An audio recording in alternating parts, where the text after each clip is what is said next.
Maka wajib atau katanya orang si tak dukung tempat-tempat yang laginya rupa untuk mendidik anak-anak katanya.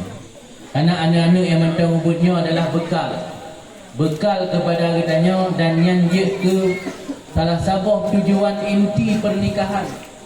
Dalam Ihya, tujuan inti pernikahan sebenarnya bukan untuk kasrul syahwat, bukan untuk katanya mampu mengontrol syahwat agar tidak melampiaskan kepada tempat yang hadir. Tapi tujuan utama pernikahan adalah tahsilul walad, untuk supaya anaknya bermanfaat luar biasa. Anaknya menyata kediji awal meninggal, dia akan je ke pemberi syafaat kepadanya. Anaknya menyaji udip panjang umur je ke anak yang saleh, akan je ke anak yang mendoakan kita. Jadi hana istilah nak anak rugo. Nah anaknya aset kitanya ukur, aset kitanya untuk udip di akhirat.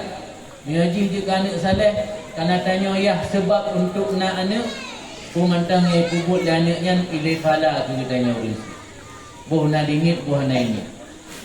Anaknya nawai meninggal, urang akhirat kepegang dalam hadis. Anaknya hani tamang syurga, dia galang di mat jara orang si di pertama dalam syurga. Dengan nak anak mit manfaat luar biasa, pukul anak mitnya raya udip je kebut atau anaknya nawai meninggal ke pulang dia. Maka tujuan utama pernikahan sebenarnya adalah tahsilul walad, itu penak anak. Maka mereka yakini anaknya menjadi aset bagi kitanya. Maka baik tak sia-siakan kewajiban yang kau wajibkan oleh Allah atas kitanya urus karena anaknya amanah Allah. Dah kewajiban yang diwajibkan oleh Allah, pertama lagi perkenalkan keimanan. Dalam sebuah hadis yang berbunyi, Rasulullah mengingatkan kitanya, iftahu ala sibyanikum awwala kalimatin alla ilaha illallah. Dia buka hati anak tanya, kalimat pertama yang tak ucap adalah la ilaha illallah. Artinya tauhid dan akidah yang dia purnoi dalam anak kitanya yang ka mulai usia tamid. Usia tamid nan tudung umur 6 tahun 7 tahun. Anak mit umur 6 tahun 7 tahun yang ka usia tamid. Kewajiban ada tanya urisi peturi akidah, peturi Allah. Purno akidah, purno kalimat taibah. Maka orang zaman cara gepe lalai anak, gepe dengan anak dengan kalimat taibah. Tegayun anak dengan kalimat taibah. Tena dah berlalu anak dengan hal-hal lain yang negatif. Asal yang penting baik diperkaru dia. Dia orangnya orang si atau merasa terganggu dengan anak, hidup dia api. Pakai nonton dia anak lah api, nak mahu tahu. Jadi salah satu kewajiban keimanan bagi kitanya orang si, iaitu memperkenalkan kalimat tauhid kepada anak yang usia tamid. Yang kedua, gayu purno halil dan haril. Muru auladakum bimtisalil awamir wajtina bin nawahi.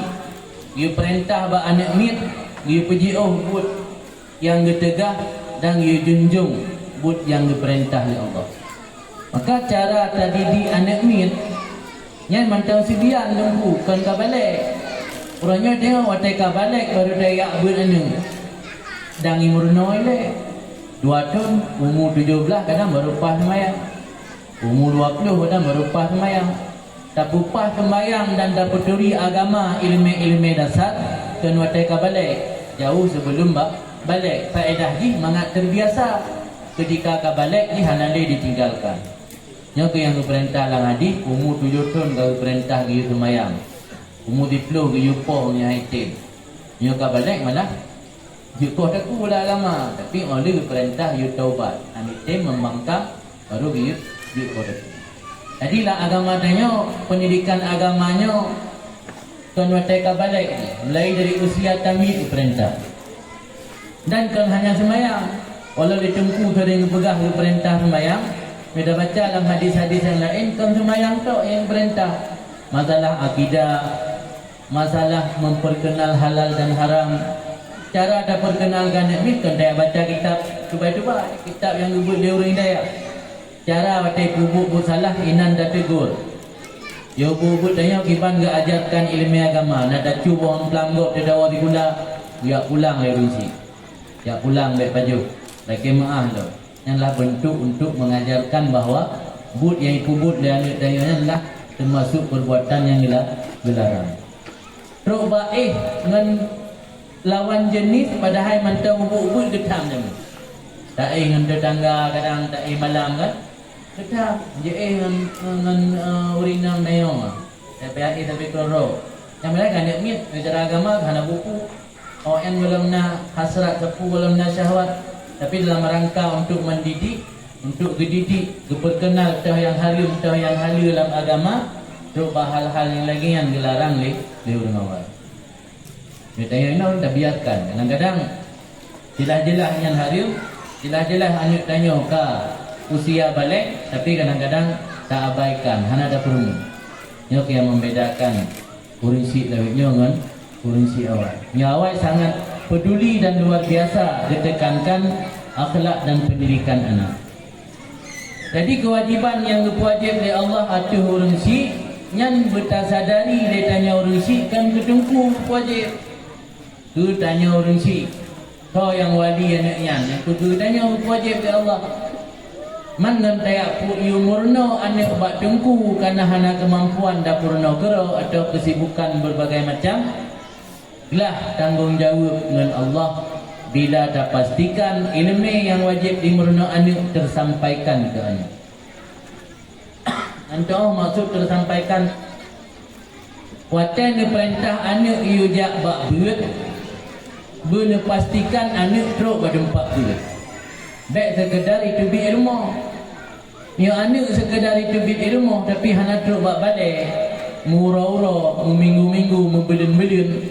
Yang anaklah dalam tanggungjawab tanya orang itu.